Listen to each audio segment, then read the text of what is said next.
नमस्कार मित्रांनो, आज आपण बघणार आहोत भरल्या वांग्याची रेसिपी। एका कढईमध्ये मी तेल टाकून घेतलं आहे व त्यात जिरे मोहरी टाकले। जिरे मोहरी छान तडकली की त्यामध्ये आपण चिरलेला टोमॅटो आणि कांदा टाकून घेऊया। टोमॅटो आणि कांदा छान लालसर होईपर्यंत तळूया।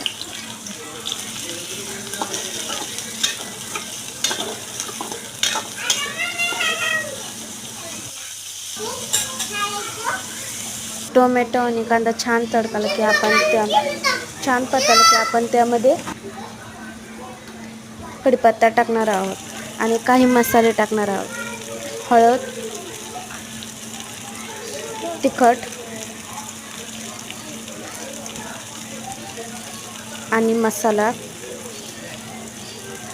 आपल्याला हवे तसे त्या प्रमाणात तिखट टाकून आपण सर्व मसाला परतून घेणार आहोत। मसाला छान परतला की आपण त्यामध्ये कट केलेले वांगे टाकणार आहोत आणि थोडं गरम पाणी ओतून मंद आचेवर छान अशी भाजी शिजून देणार। नंतर वरून त्याच्यावरती चिरलेली हिरवी कोथिंबीर टाकणार आहोत।